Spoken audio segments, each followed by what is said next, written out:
There is a court above every court, and you already work for it. You don't remember applying. There was no interview, no contract, just a file. It arrives encrypted with no sender and no signature. Inside, one line stands out. Enforce the decision. No questions. No names, no evidence, no explanation. Only an outcome that must happen. And somehow you already know what to do. Who made this decision? And why does it feel final? You sit in a quiet room with no windows, staring at glowing screens filled with case files. Each one looks structured like real international legal reports, similar to documents from global courts like the International Court of Justice or private arbitration panels. But something feels off. There are no hearings listed, no judges, no appeals. Just conclusions. You read outcomes before you ever see evidence, and every decision is marked final. At first, it feels like analysis work, like a legal clerk reviewing reports. But then you notice something strange. The outcomes actually happen. Sanctions appear overnight, companies shift direction without explanation, and leaders change decisions instantly. You realize you're not observing history. You're watching it being written, and no one questions it. You lean closer to the screen. Because deep down you already know, you're not watching justice, you're watching something else. Now you move. No more screens, no more distance. You carry instructions. Encrypted messages travel through channels that don't officially exist, similar to how real diplomatic couriers deliver classified directives. You're trained to say nothing. Just deliver the message and leave. That's when it hits you. The people receiving these orders don't hesitate. Senior officials, corporate executives, legal authorities, they read the message once and act immediately. No questions, no pushback, no delay. It's not fear, it's recognition. They already know what this is. In real systems, classified directives move quietly through national security channels. But this feels different. This isn't coming from a government, it's above that. One day you hesitate just a little too long. The person looks up at you, not confused, not surprised, just aware. Like they know exactly who you are and what you represent.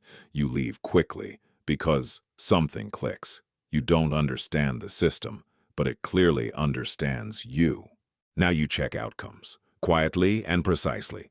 You're sent to confirm that decisions are executed, similar to how compliance teams enforce sanctions and verify financial restrictions in the real world. But your work leaves no paper trail. You confirm that systems shift and decisions take effect. And when they don't, you escalate. At first, it feels procedural, like auditing results, but then you notice patterns.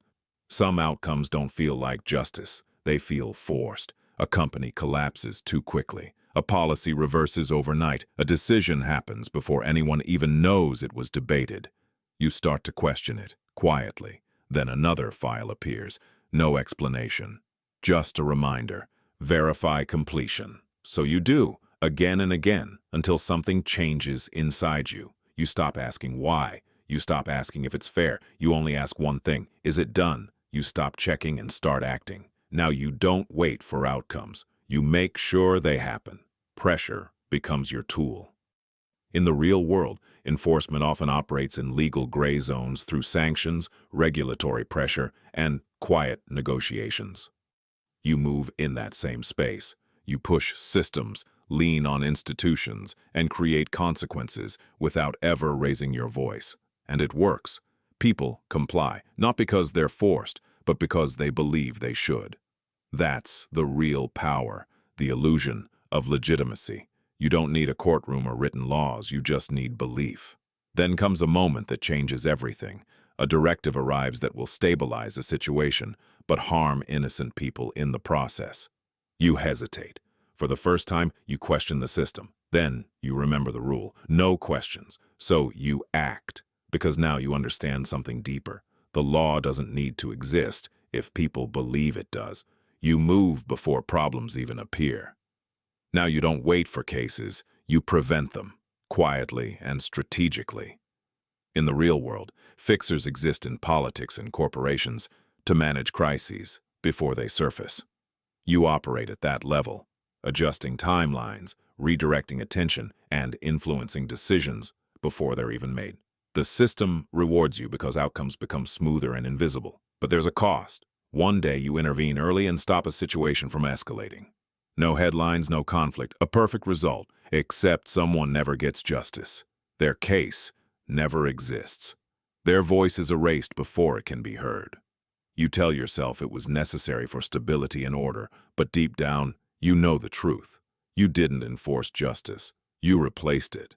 Because now you don't enforce outcomes anymore. You create them.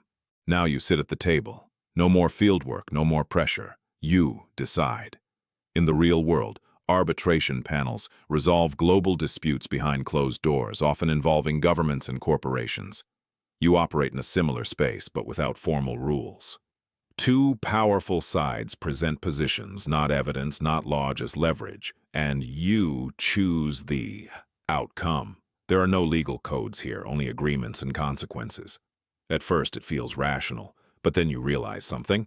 The stronger side doesn't always win. The more stable outcome does, and stability always has a cost. You begin to detach. Emotion fades. Fairness becomes optional, because here, justice isn't defined. It's negotiated, and negotiation becomes control. You stop reacting and start designing. Now you shape systems before they exist.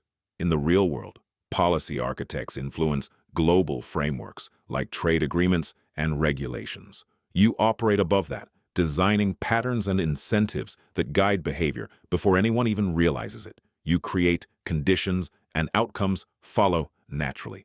No enforcement needed. No decisions required. Everything flows exactly where you want it. That's when it hits you. You're no longer part of the system. You are the system. Every choice you make ripples outward, affecting millions without ever being seen. And there's no one above you, or so you think. Then you finally see it. Not a room, not a courtroom, but a network. In the real world, elite groups coordinate through summits and private councils. You step into something broader and more connected. There is no single leader, no central authority, just alignment. Decisions form through influence and silent agreement. Suddenly, everything makes sense. The files, the directives, the outcomes. It was never one tribunal. It was a system of distributed power, hidden in plain sight. You feel the realization settle in. The system isn't hidden. It's everywhere. Now it's your turn. You issue outcomes not based on law or rules, but on impact. In the real world, top-level decisions shape economies and global policies. You operate at that scale, but without recognition. You write outcomes that ripple across systems, and no one knows your name. At first, it feels powerful, then it feels heavy. Because every decision has a cost, and you see all of it. You see who benefits and who disappears. One day, you pause. Because you realize something terrifying. This is exactly what you once questioned, and now you've become it. You try to leave quietly. No announcement, no resistance, just step away. In the real world, high clearance roles come with lifelong confidentiality. You expected that. What you didn't expect was the system itself. You don't get threats or warnings. You just stay connected. Files still arrive. Decisions still reach you. Because you're part of it now, not assigned but integrated. You realize the truth slowly. There is no exit. Because leaving would break the system, and the system doesn't break. So you stop trying.